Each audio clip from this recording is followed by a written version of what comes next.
What's up, guys? Rob Epifiania here. I'm a USPSA Grand Master. I'm also a firearms instructor with Orion Training Group. And here today we're about to talk about Dryfire equipment. Okay, so let's get started. One of the first things that we're going to need for our Dryfire area, we would like to have targets, right? So over here, right, we have different size USPSA targets, right? So I use these for competition. These are very readily available. So this is a full-size USPSA target right there. If you have space considerations, you have a smaller Dryfire space, they make scale targets as well. So right here we have a half-scale target, right? And what they do is they make some overlays here that can cover it with hardcover, make different sorts of partial targets. That's a half size. This is a third scale. This is a different style. This is called IPSC style target. It looks like a turtle shell. Again, we have that overlay here. Ben Stoeger Pro Shop sells most of these. You can also search online Dryfire scaled target, and you'll probably be able to find that information online. Another beneficial tool to have here, right, is a shot timer. So this is made by CED. I've had this for a number of years and it's taken a lot of abuse. What this allows you to do is it allows you to give yourself a start beep, right? So you'll hear it here, a couple seconds, it's on a delay. You get a start beep, and the second beep here is actually a preset time. So when we're dry firing, we don't actually record live shots. So what this allows us to do is to set a par time that allows us to determine how much time we have to complete a drill, right? This is also like lifting, right? So if you wrote in a journal, hey, I did this in 3 seconds, I think I can improve my speed on this. I can now set, instead of 3 seconds, I set 2.8 for the next session, and so on. This is how you can track your skill development as we go. These are not very expensive. They're about $100 or so, and they give you a lot of training value. Additionally speaking, Apple Play Store, Google Play, if you search the term Dryfire par timer, typically they'll have a lot of apps that allow you to do this function, and they're free. Okay, they're not quite as good as this, but they do help, and they're useful in that sense. All right, so another thing that we have here that's important, right? We want to make sure we have magazines, right, for our guns. Like typically speaking, we're going to be practicing reloads. That's one of the main benefits to dry fires. We can practice reloads in their normal capacity, right? I have several magazines here. One of the things that I clearly do is I make sure I identify the top round as a distinctively different, visually different round, so that I know that this is a Dryfire magazine. These are dummy rounds, so you can buy these on Amazon, and they're inert, they can't do anything, and typically speaking they have a specific color, right? Like this one here. This one's made by ST Action Pro, right? It has a neon yellow bullet tip, so it's clearly identifiable as a dry fire round.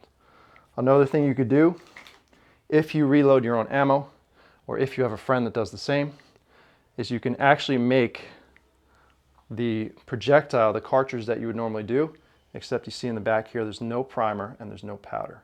So this will give you the same weight as your normal bullet would feel, as your normal magazine would feel when you load it up, except now you don't have to worry about that. These are dummy rounds, just made in a different way. It's a good practice to have several magazines, typically 1 or 2 is fine, that you would use for dry fire only, right? Dry fire magazines get beat up, right? Especially when you're dropping mags, doing reloads over and over again. The bodies get destroyed, the base pads get beat up, right? The rounds get shimmied around. So having magazines that are specifically dedicated towards dry fire is a very good idea. Also, right, these are clearly identified. You know that they're your dry fire magazines. These magazines don't change, they never get live ammo loaded in them. And now I know, okay, these are the mags for dry fire, right? Makes it a safer practice. Typically speaking, if you're shooting matches, right, what you would do is you'd have magazines for your matches. Those are the brand new ones. Those are the best ones that you have.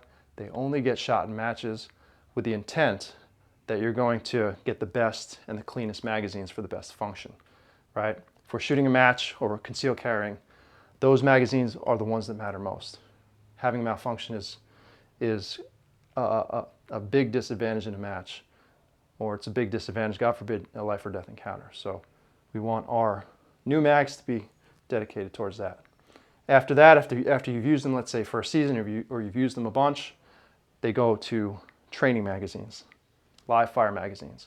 Those function well typically, but they're a little bit older. Maybe they're a year or two old, right? Now I just use them just for live fire practice.